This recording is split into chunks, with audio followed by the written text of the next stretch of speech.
ప్రభునందు ప్రియులారా, ప్రియ దేవుని బిడ్డలారా, ప్రభునామలో మీ అందరికీ కూడా శుభాభివందనాలు తెలియజేస్తున్నాను. ప్రియులారా, ఈరోజు 25వ తారీఖు 1వ నెల 2026 సంవత్సరం ఆదివారం నాడు దేవుడు తన యొక్క వాక్యాన్ని ధ్యానించడానికి దేవుడు ఇచ్చినటువంటి కృపను బట్టి దేవునికి స్తుతులు స్తోత్రాలు చెల్లిస్తూ ఉన్నాను. ప్రియులారా, ఈరోజు సువార్త పాఠము మత్తయి శుభవార్త 4వ అధ్యాయము 12వ వచనం నుండి 23వ వచనం వరకు మనం చూసినట్లయితే, యోహాను చెరపట్టబడినని యేసు విని గలిలయకు తిరిగి వెళ్ళి నజరోతు విడిచి జెబులూను నఫ్తాలి అను దేశముల ప్రాంతములలో సముద్ర తీరమందలి కపెర్నహూమునకు వచ్చి కాపురముడెను.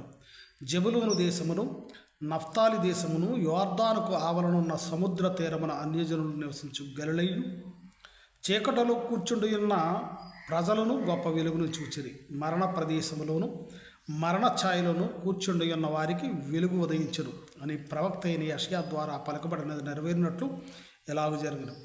అప్పటి నుండి యేసు పరలోక రాజ్యము సమీపించి ఉన్నది కనుక మారు మనసు పొందుడని చెప్పుచూ ప్రకటింప మొదలుపెట్టెను.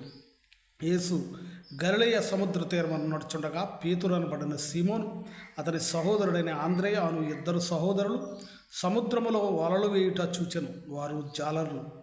ఆయన నా వెంపడి రండి, నేను మిమ్మల్ని మనుషులను పట్టు జాలరులుగా చేతునని చెప్పాను. వెంటనే వారు తమ వలలు విడిచిపెట్టి ఆయనను వెంబడించరి. ఆయన అక్కడ నుండి వెళ్ళి జబదయి కుమారుడైన యాకోబును అతని సహోదరుడైన యోహాను అను మరి ఇద్దరు సహోదరులు తమ తండ్రి అయిన జబదయి యొద్ద దోణిలో తమ వలలు బాగు చేసుకుని చుండగా వారిని చూచి పిలిచెను.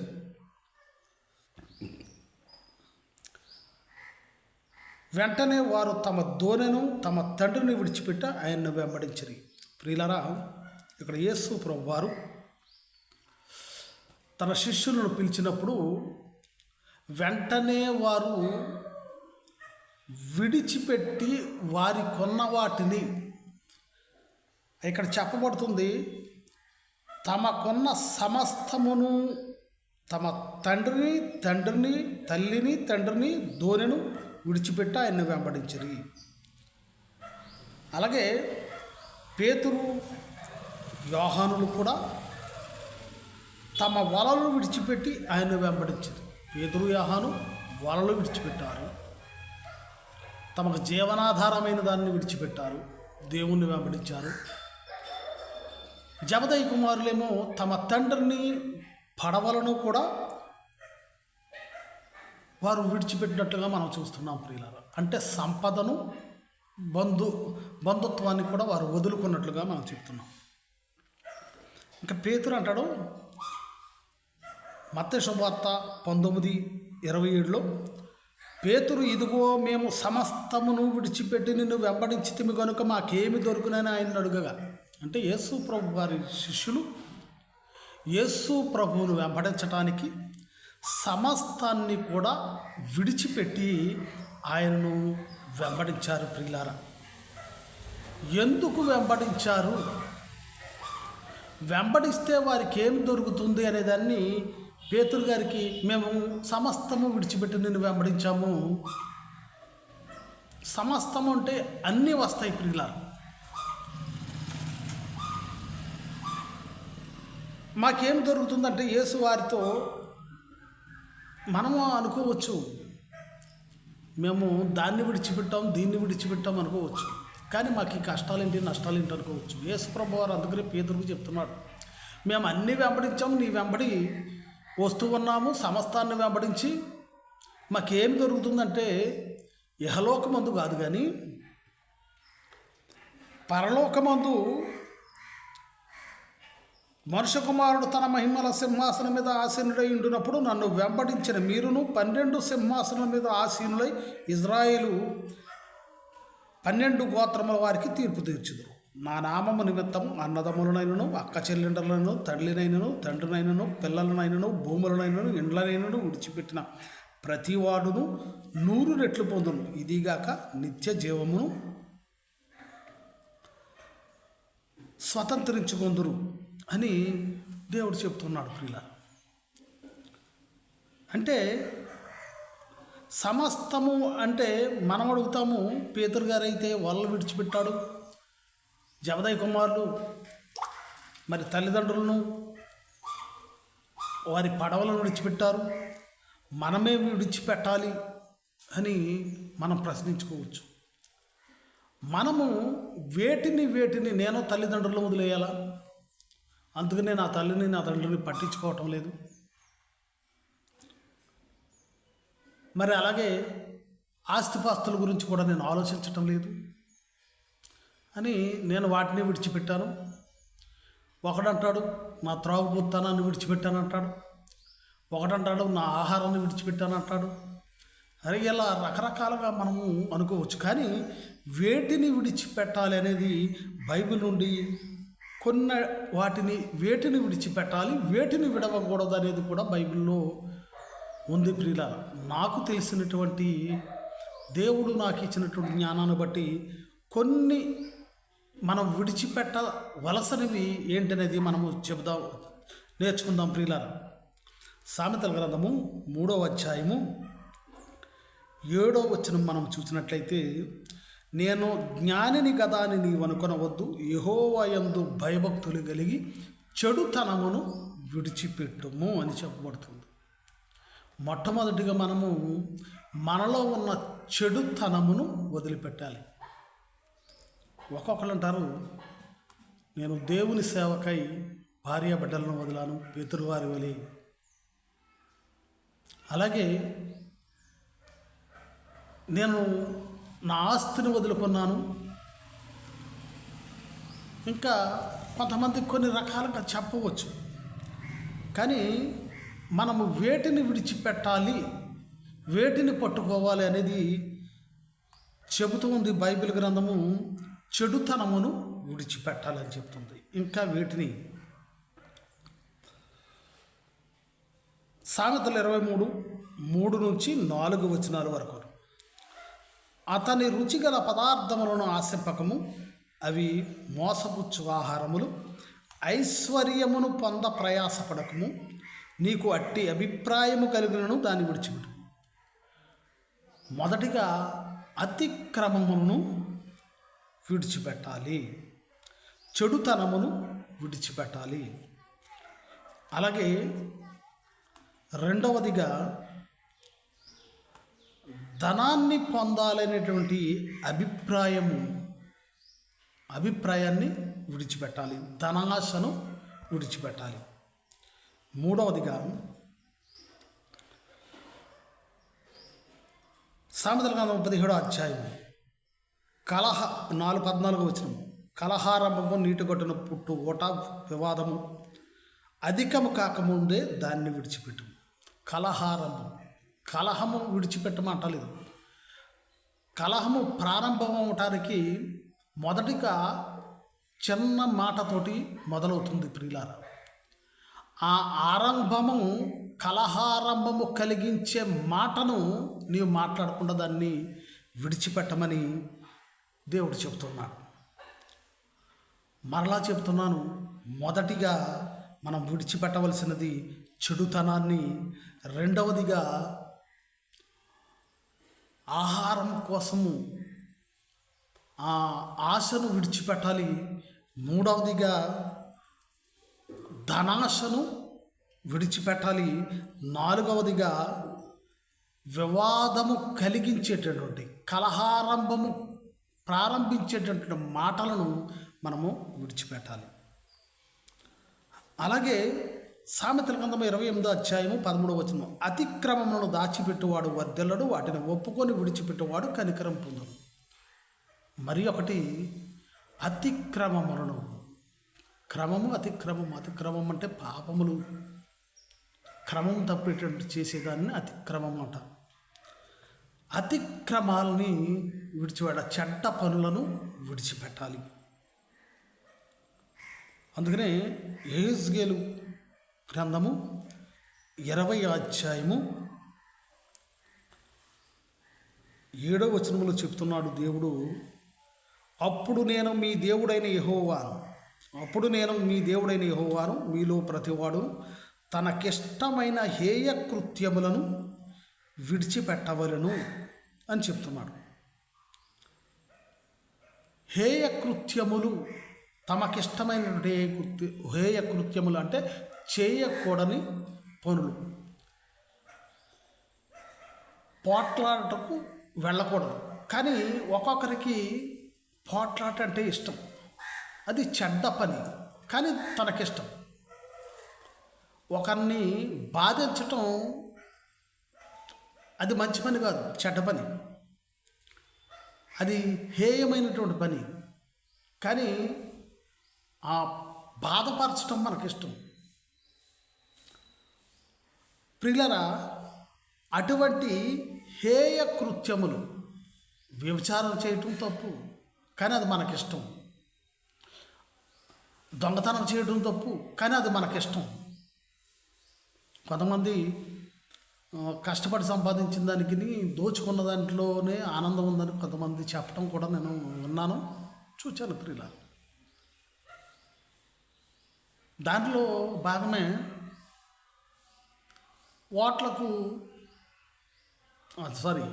డబ్బుకు ఓటు నమ్ముకోకూడదు. కానీ ఆ డబ్బులు ఇవ్వకపోతే మనం పోట్లాటలకు వెళ్తూ ఉంటాం. అది అతిక్రమం, అది హేయమైన క్రియ. కానీ అది మనకిష్టం, ఎదుటివాడి సొమ్ము తీసుకుని మనం ఓటు నమ్ముకోవాలి. అయితే అటువంటి క్రియలను విడిచిపెట్టాలి. అదే హేయమైనటువంటి కృత్యములను, హేయమైనటువంటి పనులను విడిచిపెట్టమని. అలాగే హెబ్రీలకు 6 చెప్తున్నాడు, నిర్జీవ క్రియలను విడిచి మారు మనసు పొందుమనంటున్నాయి. జీవము లేనటువంటి క్రియలు, జీవము లేనటువంటి క్రియలు ఏవి అని అంటే, జీవము లేనటువంటి క్రియలు కలహము, కోపము, పగ, ద్వేషము, దొంగతనము, ఇవన్నీ కూడా నిర్జీవమైనటువంటి, జీవము లేనటువంటి క్రియలు. జీవము కలిగినటువంటి క్రియలు, జీవాన్ని ఇచ్చేటటువంటి క్రియలు ప్రేమ, శాంతి, సమాధానము, మరి దయాళత్వము, ఇవన్నీ కూడా జీవాన్ని కలిగించడం. అందుకనే నిర్జీవ క్రియలను విడిచిపెట్టాలి. ఇంకా అపోస్తల కార్యాలు 14:15 అయ్యలారా, మీరెందుకు ఎలాగూ చేయుచున్నారు? మేము కూడా మీ వంటి స్వభావము, మీ స్వభావం వంటి స్వభావము గల నరులమి. మీరు ఈ వ్యర్థమైన వాటిని విడిచిపెట్టి ఆకాశమును, భూమిని, సముద్రమును, వాటిలో ఉండు సమస్తమును సృజించిన జీవము గల దేవుని వైపు తిరగవలనని మీకు సువార్త ప్రకటించుచున్నారు. వ్యర్థమైన వాటిని విడిచిపెట్టమంటున్నారు. ఏది వ్యర్థము? అందము వ్యర్థము, సౌందర్యము వ్యర్థము, ధనము వ్యర్థము, ధనాస వ్యర్థము, లైంగిక వాంఛ వ్యర్థము. ఇలా వ్యర్థమైన వాటిని విడిచిపెట్టమని చెబుతున్నారు. ఇంకా తీతుకు రాస్తూ పౌలు గారు 3వ అధ్యాయము తీతుకు రాసిన పత్రిక 3వ అధ్యాయము 9వ వచనం. అవివేక తర్కములను, వంశావళులను, కలహములను, ధర్మశాస్త్రమును గూర్చిన వివాదములను, నిష్ప్రయోజనమును, వ్యర్థమునై ఉన్నవి గనుక వాటికి దూరముగా ఉండుము.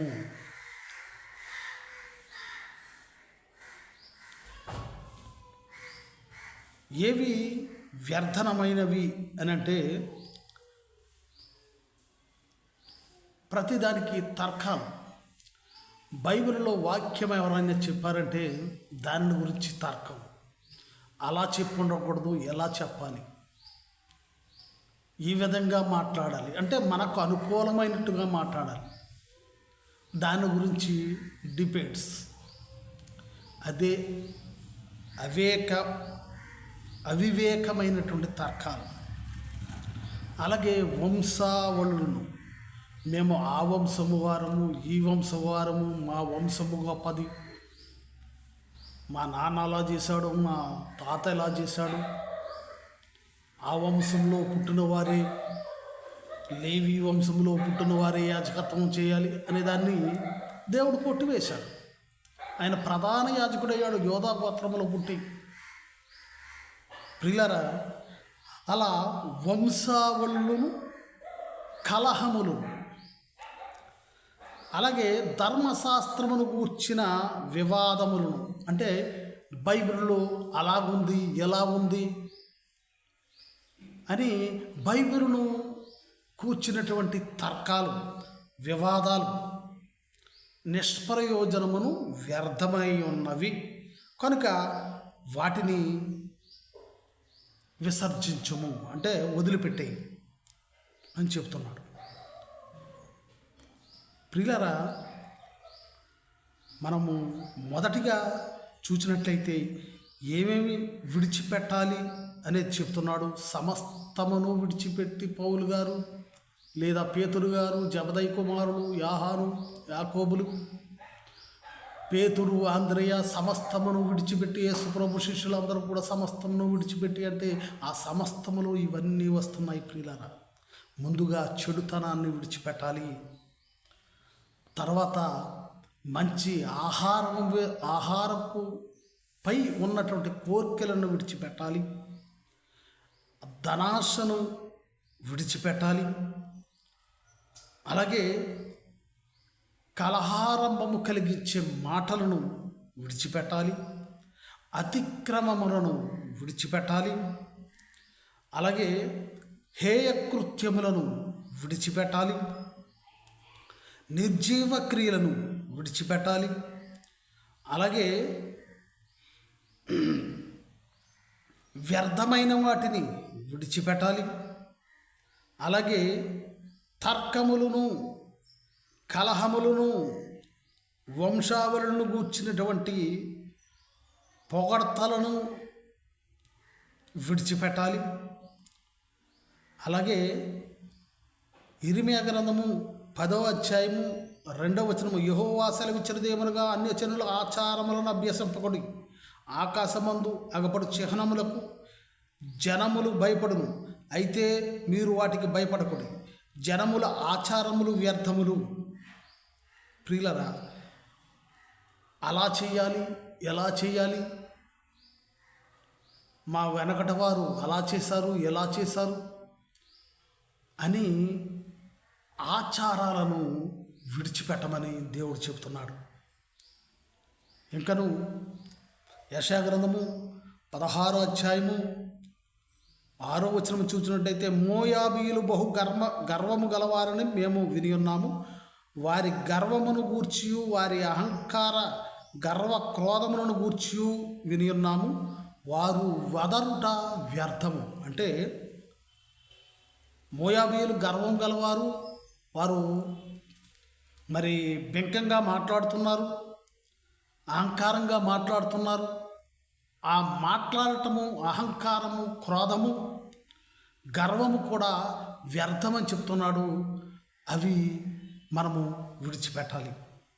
సామెత గ్రంథము 31వ అధ్యాయము 30వ వచనము, అందము మోసకరము, సౌందర్యము వ్యర్థము అని చెప్పబడుతుంది. అంటే అందాన్ని గురించి మనం ఎంతగానో తపన పడిపోతుంటాం, అది వ్యర్థమని దేవుడు చెప్తున్నాడు. కొన్ని రోజులు బాగుంటావు, నీ వయసు మళ్ళీ కొందే నీలో ఉన్నటువంటి క్వాలిటీస్ తరిగిపోతూ ఉంటాయి. దాన్ని మెరుగుపరుచుకోవాలనేటువంటి ఆత్రము, నేను ఎదుటివారికి బాగా కనిపించాలనేటువంటి ఆత్రము, అందము మీద వ్యామోహము, అలంకరణ మీద వ్యామోహము వ్యర్థము. వాటిని నీవు విడిచిపెట్టాలి. హెబ్రీలకు 12:2, మనము కూడా ప్రతి భారమును సులువుగా చిక్కపెట్టు పాపమును విడిచిపెట్టి విశ్వాసమునకు కర్తయు దానిని కొనసాగించువాడని యేసు వైపు చూచుచు మన ఎదుట ఉంచబడిన పందెములు ఓపికతో పరిగెత్తెదము. ఇక్కడ దేవుడు చెప్తున్నాడు, మనము సులువుగా పాపంలో పడిపోయేటటువంటి వాటన్నిటినీ కూడా మనం విడిచిపెట్టాలి. సులువుగా పాపంలో పడిపోవటం అంటే ముఖ్యంగా ధనము కష్టపడకుండా వస్తుంది, ఈ విధంగా వస్తుంది, ఎదుటివారిని దోచుకోవటంలో మనకు ఎక్కువ ధనం వస్తుంది అనేటువంటి ఉద్దేశంతో కొన్ని అక్రమాలు చేస్తూ ఉంటాము. అది సులువుగా చెక్కబెట్టే పాపం. అందరూ చేస్తుంది లేదు, మనం చేస్తే నేను బ్రతకడం కోసం కదా ఇవన్నీ అని మనం అనుకోవచ్చు. కానీ కష్టపడి సంపాదించినది దేవునికి ఇష్టము. ఇతరుల గురించి లాక్కున్నది దేవునికి విరుద్ధమైనటువంటి కార్య. వాటిని మనము విడిచిపెట్టాలి. అలాగే సులువుగా చెక్కబెట్టేటువంటి పాపాలు, సులువుగా ఏదైనా ఎవరైనా చీటికి మాటికి అబద్ధం, పనికి రానిటువంటి కొండేలు చెప్పటం, ఎక్కడవి అక్కడ అక్కడ ఇక్కడ, ఇవన్నీ కూడా సులువుగా చెక్కబెట్టు పాపమని దేవుని ఒక వాక్యం సెలవిస్తుంది. వాటిని విడిచిపెట్టాలి. అందుకనే ఇవి విడిచికి పెట్టకపోతే శిక్ష తప్పదన్నాడు. ఎవరైతే కానీ నీతిని విడిచి పాపము చేసిన ఎడల, యెహెజ్కేలు గ్రంథము 18వ అధ్యాయము 26వ వచనము, నీతిపరుడు తన నీతిని విడిచి పాపము చేసిన ఎడల అతడు దాన్ని బట్టి మరణమునందును, తాను పాపము చేయుటను బట్టి గత అతడు మరణమాయను. 21వ వచనము, అయితే దుష్టుడు తాను చేసిన పాపములన్నిటినీ విడిచి నా కట్టడలను అనుసరించి నీతిని అనుసరించి న్యాయము జరిగించిన అతడు మరణమునందడు, అవశ్యముగా అతడు బ్రతుకును. అయితే నీతిని విడిచిపెట్టకూడదు, పాపములను విడిచిపెట్టాలి. నీతిని విడిచిపెట్టడం మూలంగా మరణము చెందుతాడు. పాపమును విడిచిపెట్టడం ద్వారా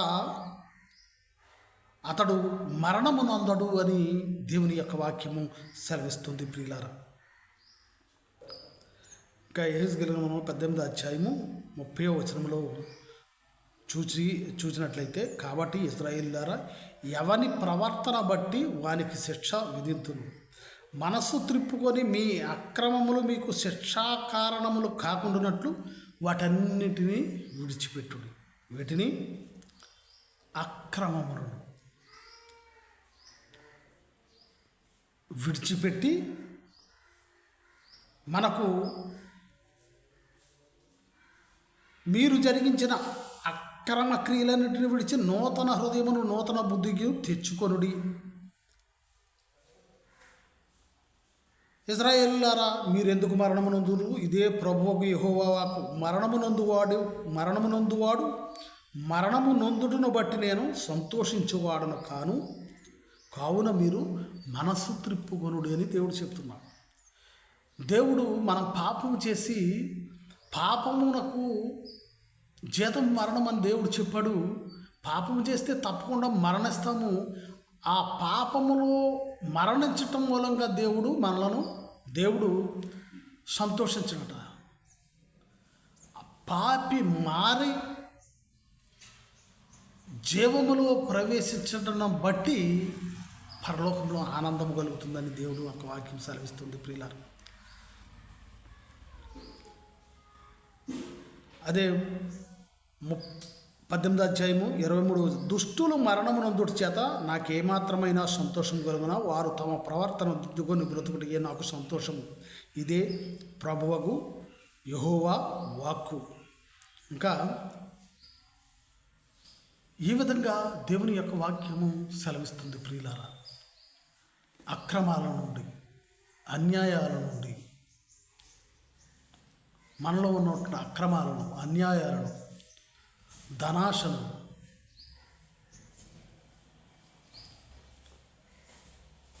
అందాన్ని ఆరాధించే విధానమును విడిచిపెట్టాలని దేవుని యొక్క వాక్యం సెలవిస్తుంది ప్రియులారా. అలాగే ఈ లోకములో ఉన్నటువంటి మనకిష్టమైనటువంటి హేయ కార్యాలను విడిచిపెట్టాలని చెప్తుంది. నేను విడిచిపెట్టను, నేను ఈ నువ్వు చెప్పినవన్నీ కూడా నేను విడిచిపెట్టను, దానివల్ల నా సంతోషాన్ని కోల్పోతున్నాను అని నీవు అన్నట్లయితే, విడిచిపెట్టకపోతే మరణము చెందుతావని దేవుడు చెప్పినట్లుగా లోతు తన అల్లులతో ఈ సొదొమ గొమొర్రా పట్టణము పాపము చేత నిండి ఉన్నది, ఇది నాశనం అయిపోతుంది, దీన్ని విడిచిపెట్టి మీరు రండి అని తన అల్లులతో చెప్తాడు. ఆదికాండము 19:14. లోతు బయటకు వెళ్ళి తన కుమార్తెలను పెండ్లాడనై ఉన్న తన అల్లులతో మాట్లాడి, లేండి, ఈ చోటు విడిచిపెట్టి రండి, యెహోవా ఈ పట్టణము నాశనము చేయబోచున్నాడని చెప్పింది. అయితే అతడు తన అల్లుల దృష్టికి ఎగతాళి చేయువని వలె ఉండెను. ప్రియులారా, లోతు తన అల్లులను ఈ ప్రాంతాన్ని విడిచిపెట్టరండి అని చెప్తున్నాడు. ఈరోజు నిన్ను నన్ను తన వాక్యం ద్వారా నీలో ఉన్న అహంకారాన్ని, నీలో ఉన్నటువంటి గర్వాన్ని, నీలో ఉన్నటువంటి పాపాన్ని, నీలో ఉన్న అతిక్రమాలను, నీలో ఉన్న ధనాశను, నీలో ఉన్న వ్యభిచార కాంక్షను, నీలో ఉన్న సమస్తమైనటువంటి పాపములను విడిచిపెట్టిరండని ఆనాడు లోతు తన అల్లులను పిలిచినట్లుగా నిన్ను నన్ను పిలుస్తున్నాడు. విడిచిపెట్టి వస్తే బ్రతుకుతాం, లేకపోతే ఆ అల్లుళ్ళు నాశనము చెందినట్టుగానే నాశనము చెందుతామని దేవుని యొక్క వాక్యం సెలవిస్తుంది. ప్రియులారా, అల్లుళ్ళు ఆ సొదొమ గొమొర్రాల పట్టణ వాసుల యొక్క హేయ కృత్యాలను విడిచి బయటకు రావటానికి వారు అంగీకరించలేదు. అలాగే ధనవంతుడైన యువకుడు కూడా తన ధనాశను వదులుకొని బయటకు రావడానికి మత్తయి సువార్త 19:16 నుంచి మనము 22వ వచనంలో చూసినట్లయితే, అందుకు యేసు, నీవు పరిపూర్ణుడ ఒకటకు కోరిన ఎడల పోయి నీ ఆస్తిని అమ్మి బేదలకు ఇవ్వు, అప్పుడు పరలోకమందు నీకు ధనము కలుగును, నీవు వచ్చి నన్ను వెంబడించమని అతనితో చెప్పాను. అయితే ఆ యవ్వనుడు మిగుల ఆస్తి గలవాడు గనుక ఆ మాట విని వ్యసనపడుచు వెళ్ళిపోయాడు. ధనాశ. మరి ధనాశ వలన ఈ యువకుడు కూడా నిత్య జీవాన్ని విడిచిపెట్టిపోయినట్లుగా మనం చూడవచ్చు. దుర్మార్గతను విడిచిపెట్టలేనటువంటి లోతు వాళ్ళు కూడా నాశనం పొందినట్లుగా మనం చూడవచ్చు. అయితే ఈ ధనవంతుడైనటువంటి యువకుడు తన ఆస్తిని విడిచిపెట్టి రావడానికి సమ్మతింపలేదు. కానీ ఆ సమ్మతింపక యేసు ప్రభు ఇచ్చేటువంటి నిత్యజీవాన్ని కోల్పోయాడు. కానీ లూకా శుభవార్త 5వ అధ్యాయం, ఇతను ధనవంతుడే, 27వ వచనం, అటు పిమ్మట ఆయన బయలుదేరి లేవి అను ఒక సుంకరి సుంకపు మెట్టు వద్ద కూర్చుండి చూచి నన్ను వెంబడించమని అతనితో చెప్పగా అతడు సమస్తమును విడిచిపెట్టి లేచి ఆయనను వెంబడించాను. సుంకరి పన్ను వసూలు చేసేటటువంటి వాడు అతను పిలిచాడు. ఈ డబ్బులు లెక్క చూసుకుని వస్తాను, ఇంక కొంతమంది పన్నులు కట్టేవారు ఉన్నారు, వారు కట్టిన తర్వాత నేను వస్తాను, ఇవన్నీ లెక్కలు చూసుకొస్తాను. వెంటనే లేచాడు. సమస్తం అంటే అన్నీ వస్తాయి. తనలో ఉన్న దుర్నీతి, తనలో ఉన్నటువంటి గర్వం, తనలో ఉండేటువంటి ధనాశ, ఇవన్నీ వదులుకున్నాడు. దేవుణ్ణి వెంబడించాడు, నిత్య జీవాన్ని పొందుతున్నాడు.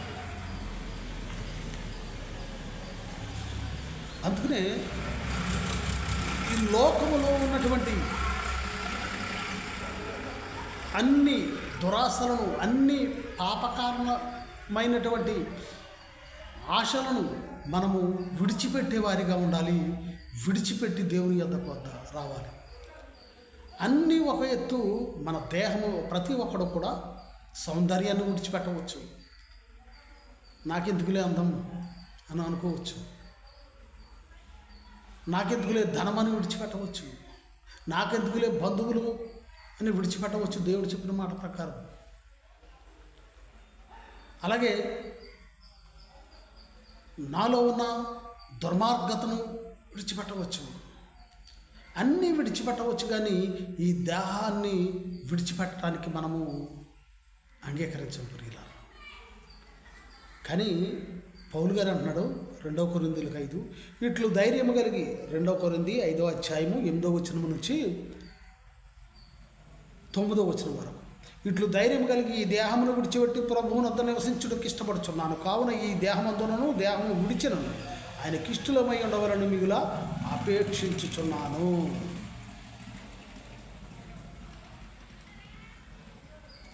ప్రియులారా, పౌలు గారు అయితే తన దేహాన్నే విడిచిపెట్టడానికి, క్రీస్తు కొరకు తన దేహాన్ని విడిచిపెట్టడానికి సిద్ధపడుతున్నాడు.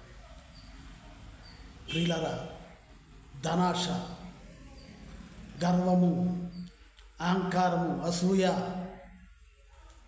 ద్వేషము, కలహము, అతిక్రమములు, విగ్రహారాధన, ఇవన్నీ కూడా కాదు, ఆఖరికి మన దేహాన్ని కూడా దేవుని కొరకు విడిచిపెట్టేవారిగా మనం ఉండాలి. సమస్తమును విడిచిపెట్టి యేసు ప్రభు శిష్యులు యేసు ప్రభును వెంబడించినట్లుగా మనమును సమస్తమైన దుర్నీతిని, సమస్తమైన పాపమును విడిచిపెట్టి దేవుణ్ణి వెంబడించే వారిగా ఉండాలి. సమస్తమైన ధనాశను, సమస్తమును, ఆఖరికి మన శరీరాన్ని సైతము విడిచిపెట్టి దేవుని వెంబడించాలి. విడిచిపెట్టిన కూడా కొన్ని ఉన్నాయి. నేను 2 వచనాల్లో మీకు చెప్తాను. సామెతల గ్రంథము 4వ అధ్యాయము 13వ వచనం, ఉపదేశమును విడిచిపెట్టక దాన్ని గట్టిగా పట్టుకునము, అది నీకు జీవము కనుక దాన్ని పొందియడము. ఉపదేశాన్ని, వాక్యాన్ని విడిచిపెట్టకూడదంట ప్రియులారా. రెండవది,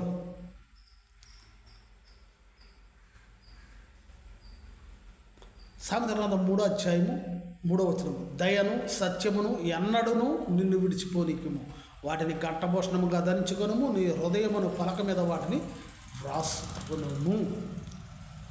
దయను సత్యమును. దయ అంటే అన్ని ప్రేమ కలిగి ఉండాలి, కరుణ కలిగి ఉండాలి. అలాగే సత్యాన్ని ఎన్నడూ కూడా విడిచిపెట్టకూడనివి దేవుని యొక్క వాక్యమును, దయ, కనికరము, సత్యమును విడిచిపెట్టకూడదు ప్రియులారా. అందుకని భక్తుడైన దావీదు అంటాడు, 119 కీర్తన 10వ అధ్యాయం, నా పూర్ణ హృదయముతో నిన్ను వెదకి ఉన్నాను, నన్ను నీ ఆజ్ఞలను విడిచి తిరగనీయకము. దేవునితో చెబుతూ ఉన్నాడు. ఆయన ఆజ్ఞలను విడిచి తిరుగువారు శాపగ్రస్తులు అని చెప్తున్నాడు ప్రియులారా. ఆయన ఆజ్ఞలను విడిచి, ఆయన మాటలను